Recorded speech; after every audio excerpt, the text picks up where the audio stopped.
kind of hard to see what's going on with all the mess here, but I got the piece of angle welded in across the bottom, and we're just getting ready to weld the piece of plate across. And a little tip, I like to save my little pieces like this. You know, you're going to do a big long weld and this is clearly not going to make it, you take it off, but I like to save these for going back and tacking the piece down. It's a lot easier than trying to tack it when you've got a big long full rod. At least for me it is anyway.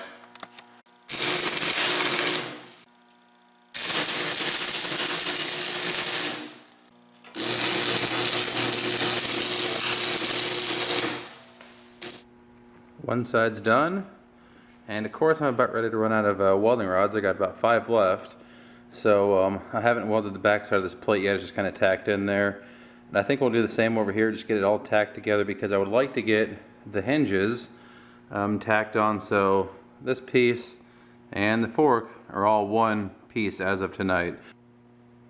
Here's the game plan to get the hinges welded up.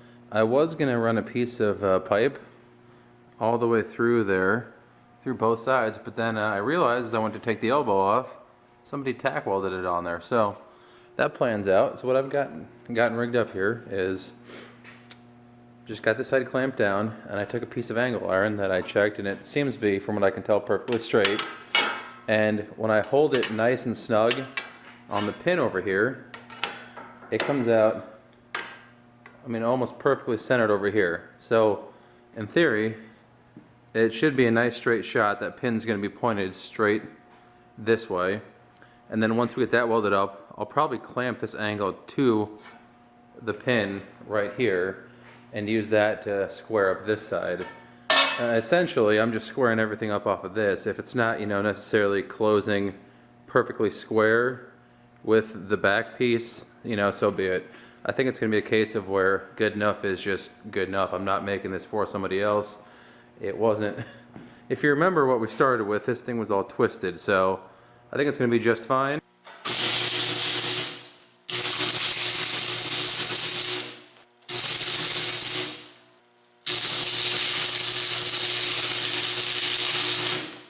Alright, I got the angle iron clamped in place here, holding this one supposedly square, so let's get it tacked in and see how we did.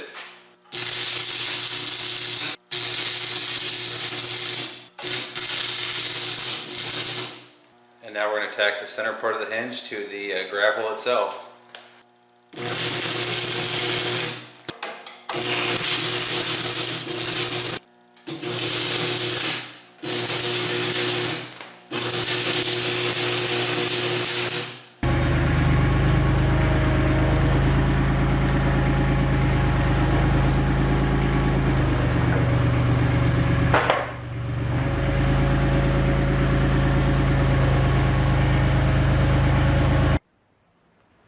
Okay, trial run, here we go.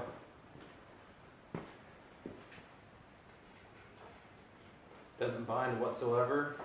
So I would say that the way we had those clamped together worked out pretty well. And it opens farther than I would ever need to. My cylinders won't even open it that far unless I make some kind of crazy like knuckle thing back there. So I imagine it'll probably open about this far. That's real nice. I'm really excited about this. This is going to be a great tool and save me a lot of time. A lot of time and a lot of sore backs is what it's going to save me. Let's take a closer look. So it didn't come out quite perfect, but for what we started with, I could not be any happier. You can see down here, that tine or tooth or whatever you want to call it just barely touches. Over here, we've got the slightest gap, just doesn't quite touch. So considering how twisted up all this was when we started, I am very pleased with how it turned out. I think those plates are going to be nice for containing brush as it shuts. It pinches down nice and small if I'm not trying to grab something very big. Alright, now we've just got to get our cylinders mounted back here, make some kind of mount to attach it on the top and down below, and then the next step will be getting the hydraulics hooked up to it. Alright, it's time to mount the selector valve, which will provide us with auxiliary hydraulics to run the grapple. And originally I was planning on mounting it right in this area here, just kind of making a mount and putting it on that side, because I could tap into the hydraulics right here. All the unions are right here and it'd be really easy. It'd be the least amount of hoses, but the more I thought about it, I thought, I mean, that valve is $160 and the odds of it getting smashed there are pretty high, especially that little solenoid on the top, the electronic component. Even me just kicking it with my boot, getting in and out, I think is a very real possibility. So then I came around to the back and thought, well, maybe I can stick it down in here somewhere. You know, it'd be completely out of the way. The hydraulic lines come off the pump down there. But then I thought, well, this side over here is my hydraulic tank, and this side is my gas tank, and I really don't want to be putting mounts on there. I don't want to be messing with that at all. And I'm just looking around trying to figure out where to put it.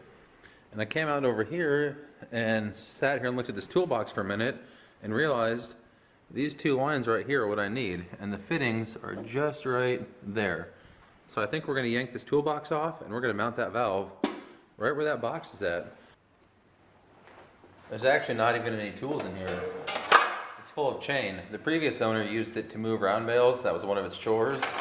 And this chain apparently was the exact length to go around one round bale.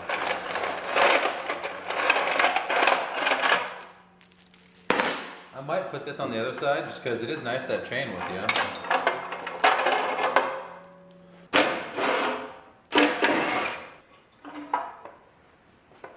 And there you have it. I'm thinking something like that. Should be nice and out of the way. You can see it's plenty far in from that fender there.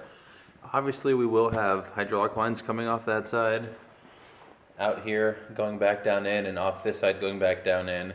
And I believe these top two ports here will go be our auxiliary ports. I'm not sure. It's got a schematic up here. I haven't really looked at it yet, but let me know what you think. Am I gonna wish I hadn't put it there?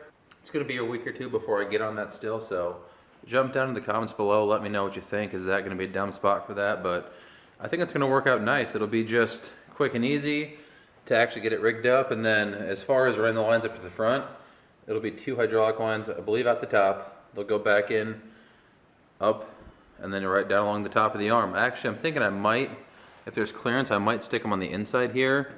I don't know if there'll be room, so we might have to put them on top after all, but come right down the arm, and then I'll either make a mount on the outside here with my two flat face Skidsteer connectors right here, or probably on the inside. Probably stick them on the outside right here. And then hook up for the grapple, just be right in front of it. So that's what I'm leaning towards. Let me know what you guys think, and thanks for watching. Please stay tuned, comment, rate, subscribe, all that good stuff, and I'll see you next time. Thanks.